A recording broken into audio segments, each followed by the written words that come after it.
वंदे आहं श्रीगुरुश्रीयुतपदकमलं श्रीगुरून् वैष्णवांश्च श्रीरूपं सग्रजातं सहगण रघुनाथान्वितं तं सजीवं साद्वैतं सवधूतं परिजनसहितं कृष्णचैतन्यदेवं श्रीराधाकृष्णपादान् सहगण ललिता श्रीविशाखान्वितं नमो ओं विष्णुपादाय भगवते प्रियात्मने भक्ति केवल पृष्ठाय गुरुवर गौनुगामिने भक्ति सुंदर सन्यासी नामिने भक्ति रूपिणे गौड़ी शास्त्र गौरांग ख्याति प्रकाश कीर्तये अज्ञानतिमिरन्धस्य ज्ञानाञ्जनशलाकया चक्षुरुन्मीलितं येन तस्मै श्रीगुरुवे।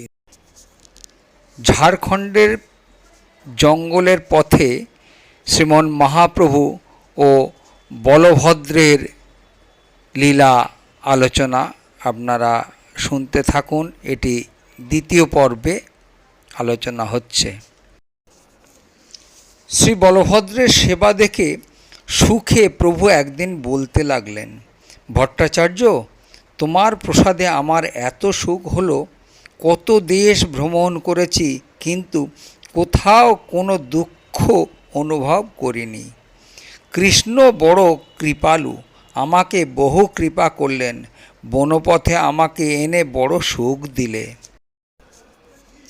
শ্রী বলভদ্র ভট্টাচার্য বললেন, প্রভু তুমি সাক্ষাৎ কৃষ্ণ দয়াময়, আমি অধম জীব, আমার প্রতি সদয় হয়ে আমাকে যে সেবার অধিকার দিয়েছ এই তোমার অহেতুকী কৃপা। শ্রী মহাপ্রভু চলতে চলতে ক্রমে কাশীর মণিকর্ণিকা ঘাটে পৌঁছালেন। তখন শ্রী তপন মিশ্র সেই ঘাটে স্নান করছিলেন। তখন মিশ্র পূর্ববঙ্গে পদ্মাবতী নদীর তটে বাস করতেন।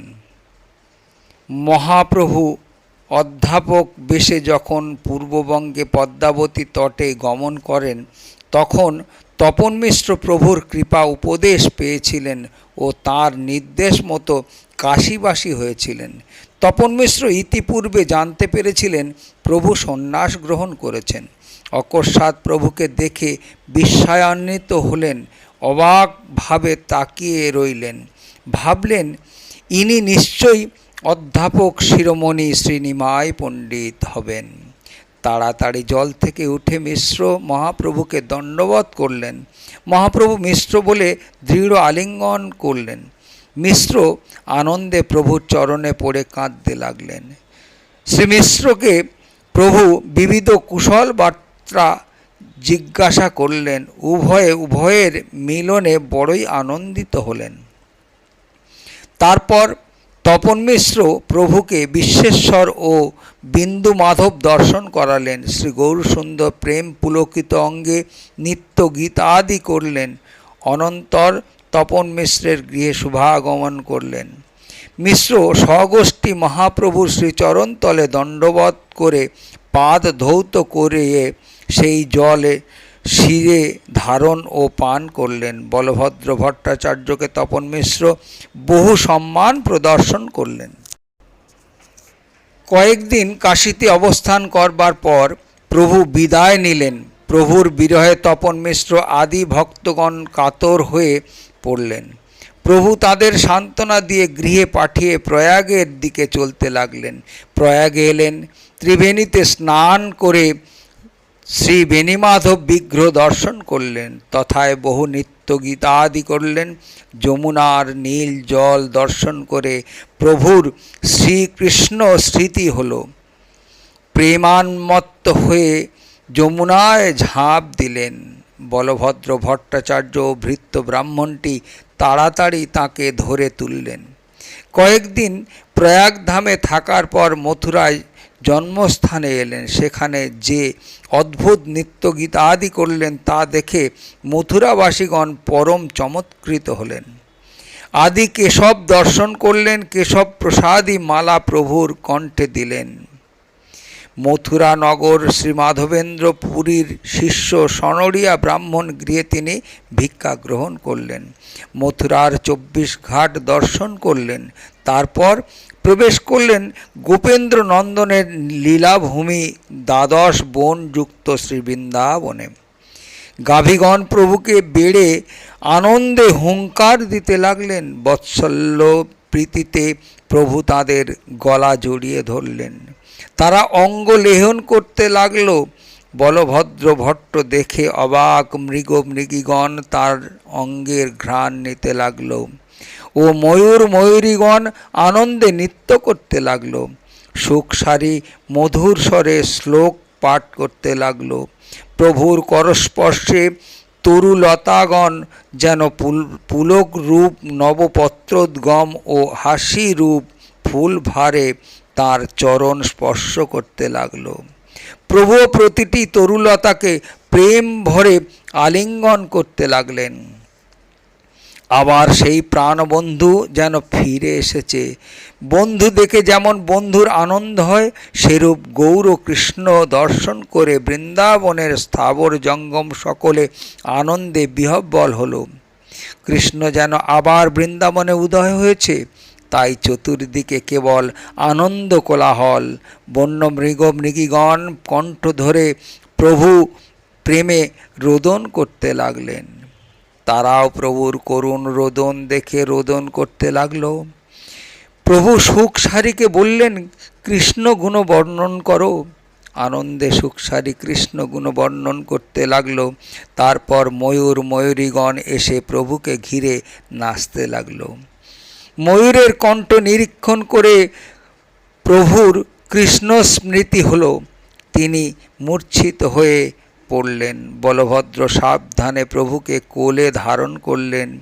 ভৃত্য ব্রাহ্মণ যমুনা থেকে জল এনে প্রভুর মুখে ছিটা দিতে লাগলেন। কর্ণে উচ্চ ঈশ্বরে কৃষ্ণ নাম করলে তাঁর চৈতন্য আস্তে আস্তে ফিরে এলো। শ্রী বৃন্দাবনে এসে প্রভুর প্রেমাবেশ চতুর্গুণ বেড়ে উঠল। বৃন্দাবনের কোনো স্থানে রোদন, কোথাও আনন্দে নৃত্য, কোথাও কৃষ্ণ বিরহে বিরোহিণী রাধার ন্যায় মূর্ছা প্রাপ্ত হতে লাগলেন। বলভদ্র ভট্ট সাবধানে প্রভুর সেবা করতে লাগলেন। আরিট গ্রামে এলেন। সেখানকার লোকদের কাছে রাধাকুণ্ডের কথা জিজ্ঞাসা করলেন, তারা কিছু বলতে পারল না। সর্বজ্ঞ মহাপ্রভু এক ধান্যক্ষেত্রে অল্প জলে স্নান করলেন, বললেন, এই সেই রাধাকুণ্ড। তারপর সেই কুণ্ডের স্তব পাঠ করতে লাগলেন। গোপীদের মধ্যে শ্রী রাধা ঠাকুরানী যেমন শ্রেষ্ঠা, তেমনি তার কুণ্ডও পরমা আরাধ্যা। কুণ্ডের মৃত্তিকা দিয়ে প্রভু তিলক করলেন। তার আদেশে বলভদ্র ভট্টাচার্য কিছু মৃত্তিকা নিয়ে নিলেন। ক্রমে কুসুম সরোবর, গোবর্ধন প্রভৃতি দর্শন করলেন।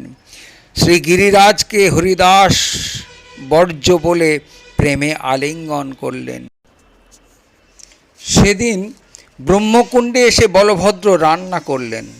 রাত্রে শ্রী হরিদেবের মন্দিরে প্রভু বহু নিত্য গীতাদি করলেন।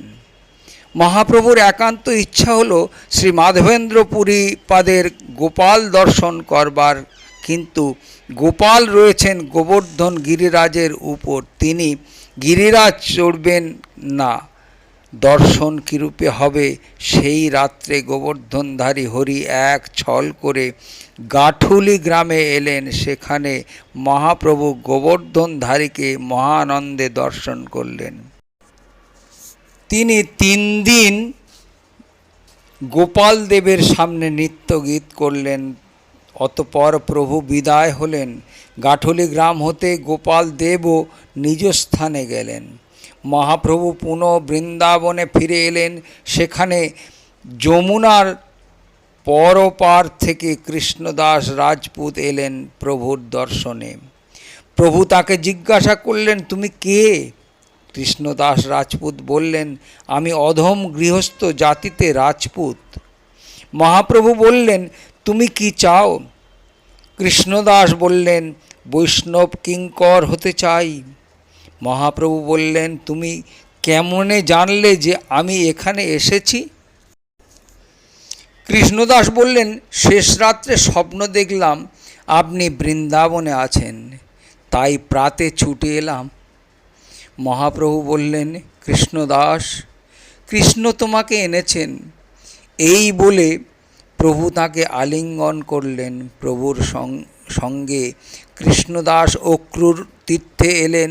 সেখানে মহাপ্রভু মধ্যাহ্ন ভোজন করলেন। কৃষ্ণদাস রাজপুতকে অবশিষ্ট পাত্র দিলেন।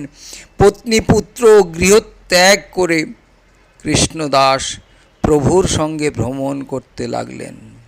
বৃন্দাবনে পুনঃ কৃষ্ণ প্রকট হয়েছেন বলে সর্বত্র গুজব রটে গেল। একদিন অক্রুর তীর্থ থেকে লোক এলো বৃন্দাবনে। প্রভু জিজ্ঞাসা করলেন, কোথা থেকে তোমরা এসেছো? তারা বলল, কালিয়দহ তীর্থ থেকে। কালিয়দহে কৃষ্ণ পুনঃ প্রকট হয়ে কালিয়নাগের শিরে নৃত্য করছেন। 3 রাত্রি ধরে সকলে দর্শন করছে। এ কথা শুনে মহাপ্রভু হাসতে লাগলেন। এই ভ্রান্ত বাক্যে সরলমতি বলভদ্র ভট্টাচার্যের মতিভ্রম হলো। তিনি সন্ধ্যাকালে প্রভুর কাছে বললেন, আমি কৃষ্ণ দর্শন করতে যাব। মহাপ্রভু বললেন, কোথায় কৃষ্ণ দর্শন করতে যাবে? বলভদ্র ভট্টাচার্য বললেন, কালিয়দহে। মহাপ্রভু বললেন, মূর্খের বাক্যে মূর্খ হলে? তুমি পণ্ডিত ব্যক্তি, তুমি কোনো বিবেচনা করতে পারলে না। কলিকালে কৃষ্ণ দর্শন হয় না। মূর্খ লোক নিজের ভ্রমে মিথ্যা কোলাহল করছে। বসে থাকো, সব কিছু পরে জানতে পারবে। প্রাতকালে প্রভুর কাছে কালিয়দহ হতে কোনো লোক এলো। প্রভু তাকে জিজ্ঞাসা করলেন, কৃষ্ণ দেখলে? লোকটি বললে, কোথায় কৃষ্ণ? কৈবর্তগণ নৌকা নিয়ে দেউটি জ্বালিয়ে দহের জলে মাছ ধরে। দূর থেকে লোকের ভ্রম হয়, নৌকাকে কালীয় নাগ, জেলেটিকে কৃষ্ণ ও দ্বীপটিকে মনে মনে করে। বৃন্দাবনে কৃষ্ণ উদয় ঠিক, কৃষ্ণকে লোকে দেখছে তাও ঠিক, কিন্তু ভ্রমবশত কৃষ্ণকে কৃষ্ণ না বলে মানুষকে কৃষ্ণ কল্পনা করছে। এবার বলভদ্র ভট্টাচার্যের ভ্রম দূর হলো। তিনি খুব লজ্জিত হলেন। প্রভুর শ্রীচরণে ক্ষমা প্রার্থনা করতে লাগলেন। মহাপ্রভু পুনঃ একদিন অক্রুর ঘাটে এলেন এবং স্নান করলেন। এখানে গোপীগণ ব্রহ্মলোক দর্শন করেছিলেন। মহাপ্রভুকে দর্শন করবার জন্য সেখানে দিন রাত লোকের খুব ভিড় হতে লাগলো এবং খুব আমন্ত্রণও আসতে লাগলো। এসব দেখে সনড়িয়া ব্রাহ্মণ বলভদ্র ভট্টাচার্য ও কৃষ্ণদাস রাজপুত ঠিক করলেন প্রভুকে অন্যত্র নিয়ে যাবেন। প্রভুর বৃন্দাবনে অবস্থানের অনেক অসুবিধাও দেখা দিল। তিনি যমুনার জল দেখলে প্রেম উন্মত্ত হয়ে তাতে ঝাঁপ দিয়ে পড়েন, প্রেমে মূর্ছিত হয়ে পড়েন। ভক্তগণ একদিন মহাপ্রভুর চরণে নিবেদন করলেন, এখানে বহু লোক আপনাকে আমন্ত্রণ করতে আসে ও দর্শন করতে আসে। আপনাকে না দেখলে আমাদের বড় জ্বালাতন করে। আমরা অতিষ্ঠ হয়ে উঠছি। তাই মনে করি এখান থেকে প্রয়াগ অভিমুখে যাত্রা করলে ভালো হয়। মাঘ মাসও নিকটবর্তী হয়েছে। বৃন্দাবন ছেড়ে যেতে মহাপ্রভুর ইচ্ছা হচ্ছিল না, তথাপি ভক্তগণের ইচ্ছায় বৃন্দাবন থেকে বিদায় নিলেন। ক্রমে চললেন প্রয়াগের দিকে। যেতে যেতে পথে এক বৃক্ষতলে প্রভু বসলেন বিশ্রামের জন্য। সেখানে রাখাল বালকগণের বংশীধ্বনি শুনে প্রভুর কৃষ্ণ স্মৃতি হলো। তিনি মূর্ছিত হয়ে পড়লেন। মুখ দিয়ে যেন ফেনা বের হতে লাগলো। ভক্তগণ সাবধানে তাকে কেহ হাওয়া করতে লাগলেন, কেহ জল দিতে লাগলেন ও কেহ কোলে করে রইলেন। 10 জন পাঠান সৈন্য সেই পথ দিয়ে যাচ্ছিল। প্রভুর মূর্ছা দশা দেখে তারা অশ্ব থেকে নেমে 4 জন ভক্তকে চোর জ্ঞানে বন্দি করল। ভট্টাচার্য ভৃত্য ব্রাহ্মণটি তো ভয়ে কাঁপতে লাগলো।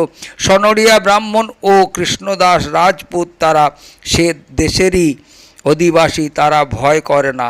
কৃষ্ণদাস রাজপুত বলতে লাগলেন, আমি যদি হাঁক মারি তো 300 তুড়কধারী এখনই আসবে। পাঠান সৈন্যগণ বলল, তোমরা চোর, এই সন্ন্যাসীর কাছে অনেক ধনরত্ন ছিল, তোমরা বিষ খাইয়ে সব হরণ করেছ। কৃষ্ণদাস বললেন, আমরা চোর নহি, তোমরা চোর। ইনি আমাদের গুরু। এর মৃগী রোগ আছে, মাঝে মাঝে এইরূপ মূর্ছা হয়, তখন আমরা একে রক্ষা ও সেবা করি। তোমরা একটু দাঁড়াও, এখনই উনি উঠবেন। ইতিমধ্যে মহাপ্রভু হরি হরি ধ্বনি করে উঠে নৃত্য করতে লাগলেন। তা দেখে পাঠান সৈন্যদের মনে ভয় হলো। তাড়াতাড়ি ভক্তদের বন্ধন মোচন করে দিল। সকলে বিস্ময়ে এক পাশে দাঁড়িয়ে রইলেন। কিছুক্ষণ পরে প্রভুর বাহ্যোদ্দশা হলো, শান্তভাবে বসলেন। পাঠান সৈন্যদের অধ্যক্ষ ছিলেন রাজকুমার বিজলি খান। তিনি শাস্ত্রজ্ঞ পণ্ডিত। তিনি মহাপ্রভুর শ্রীচরণ বন্দনা করলেন এবং উপদেশ চাইলেন। মহাপ্রভু তাদের প্রতি অনেক উপদেশ করলেন। প্রভুর করুণায় সমস্ত পাঠানগণ শুদ্ধমতি হলেন। সকলেই শ্রী মহাপ্রভুর চরণে পড়ে কৃষ্ণ নাম গ্রহণ করলেন। প্রভু তাদের অহৈতুকী কৃপা করলেন। তারা পাঠান বৈষ্ণব নামে খ্যাত হল। অতঃপর মহাপ্রভু প্রয়াগে এলেন। কৃষ্ণদাস রাজপুত সনরিয়া প্রভুকে মহাপ্রভু নিজ গৃহে যেতে আদেশ করলেন। তারা প্রভুর বিচ্ছেদ ভাবনায় ক্রন্দন করতে লাগল। মহাপ্রভু উপদেশ ও আলিঙ্গন দিয়ে তাদের বিদায় করলেন। কিছুদিন প্রভু প্রয়াগধামে থেকে ত্রিবেণী স্নানাদি করলেন এবং পরে নীলাচল অভিমুখে যাত্রা করলেন। প্রভুর দর্শন উৎকণ্ঠায় নীলাচলবাসী ভক্তগণ অতি দুঃখে দিন যাপন করছিলেন। এমন সময় মহাপ্রভুর শুভ বিজয় দর্শনে আনন্দ সাগরে ভাসতে লাগলেন। আবার ভক্তগণের ও প্রভুর মিলন হল। শ্রী বলভদ্র ভট্টাচার্য মহাপ্রভুর অত্যাদ্ভুত লীলা বলি সকল ভক্তদের কাছে বলতে লাগলেন। ভক্তগণ শুনে শুনে সুখ সাগরে ভাসতে লাগলেন। হরে কৃষ্ণ কৃষ্ণ কৃষ্ণ হরে হরে, হরে রাম রাম রাম হরে হরে। বাঞ্ছাকল্পতরুভশ্চ কৃপা সিন্ধুভ্য এব চ পতিতানাং পাবনেভ্যো বৈষ্ণবেভ্যো নমো নমঃ। পরবর্তী লীলা পরবর্তী ভিডিওতে আস্বাদন করতে থাকুন। দ্বিতীয় পর্ব এখানে সমাপ্ত।